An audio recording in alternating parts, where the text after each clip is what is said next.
मूल प्रकृतिरव्यक्ता व्यक्ता व्यक्तस्वरूपिणी व्यापिनी विविधाकारा विद्या विद्यास्वरूपिणी महाकामेश नयना कुमुदा लालकौमुदी भक्तहातमोपेदा भानुमद्भानुसन्ततिः शिवदूती शिवाराध्या शिवमूर्ति शिवंकरी ఎలా ఉంటుందంటే ఆవిడ నిర్దేశం ప్రాపంచిక వ్యవస్థల్లో మానవుడు ఏ విధమైన జంజాటంలో ఉన్నాడో అని గురువుకి అప్పచెబుతుంది.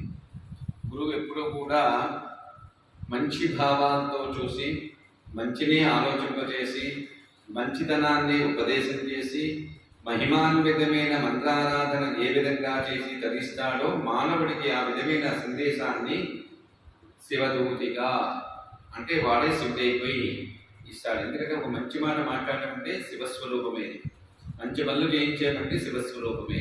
అంటే చెడ్డ పనులు చేస్తే రాక్షసత్వం అని ఉంటుంది, కానీ శివాజ్ఞ లేదే వాడు ఉద్దేశపూర్వకంగా చేసేనా ఉద్దేశం లేకపోయిన చేసినా కూడా తప్పే కదా.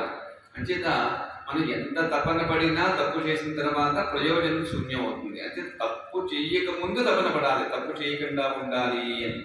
అందుకని తప్పు చేస్తూ తపన పడ్డాం అనుకోండి, జరిగిపోయింది. దాని శిక్ష ఎవరు వేస్తారు? గురుబాబు వేస్తాడు. ఎవరు? దేవతలు వేస్తారు. ఎవరు వేస్తారు? దేవతలు వేస్తారు. దేవతలు ఎందుకు వేయాలి శిక్షని? శిక్ష వేయదు వాళ్ళు. మళ్ళీ నీ చేత నీలో ఉండే అచేతనం ఏదైతే ఉందో దాన్ని తీసి చేతనం ఏదైతే ఉందో దాన్ని నిలబెట్టడానికి కొన్ని కష్టాలు పెడతారు.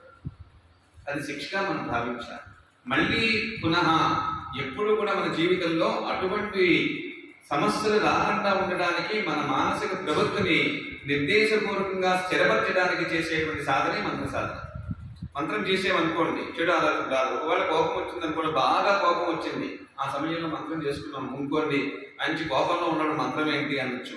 కానీ మంత్ర సాధన చేయడం వల్ల కోపం తగ్గదు, కానీ కోపం వల్ల ఎదుటి వారికి అపకారం జరగదు. కోపం తగ్గపోయినా ఆ కోపం వల్ల వచ్చేటువంటి దుర్మార్గపూరితమైనటువంటి ఆందోళన ఎదుటి వారికి వెళ్ళకుండా చూసుకుంటుంది. అప్పుడు ఏంటవుతుంది? మన వల్ల చెడు జరగలేదు, చెడు జరిగేదాన్ని ఆపడానికి ఆ మంత్ర సాధన మనకు వచ్చింది. అలాగే ఒకసారి అంటే కోపం వచ్చినప్పుడే మంత్ర సాధన చేయడం కాదు, మంత్రం చేస్తే కోపమే రాదు. ఆలోచన విధానమే అద్భుతంగా ఉంటుంది. అంచేత వ్యక్త అవ్యక్త స్వరూపం ఆవిడ గురించి వివరించడానికి ఇంకొన్ని కొన్ని కోట్ల కోట్ల కోట్ల యుగాలు వచ్చినా వివరించి చెప్పలేము. కానీ ఇప్పుడు చూస్తున్న దాన్ని తప్పించాలి.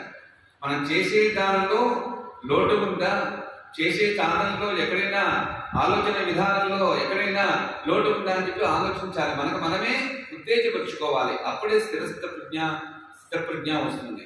అంటే మహనీయులుగా పుట్టడం గొప్పతనం కాదు, మహిమాన్వితమైన చైతన్యాన్ని నిలబెట్టుకోవడం గొప్పతనం. అది మహనీయులు. అంటే మహనీయులందరూ కూడా వారు ఎన్నో వదులుకున్నారు, కొన్ని కాదు వదిలింది, వాళ్ళు అన్నీ వదిలేశారు. కానీ ఎవరితోటి వదిలేదనేటువంటి భావం లేకుండా తిరుగుతూ మన మధ్యలోనే ఉంటూ మనతోట తిరుగుతూ మనతోట చెబుతూ, కానీ వాళ్ళు ఎవరితో సంబంధం లేకుండా జీవిస్తూ అమ్మవారి యొక్క పాదాలు పట్టుకొని చిరస్మరణీయులయ్యారు. చరిత్ర చెప్తున్నాను.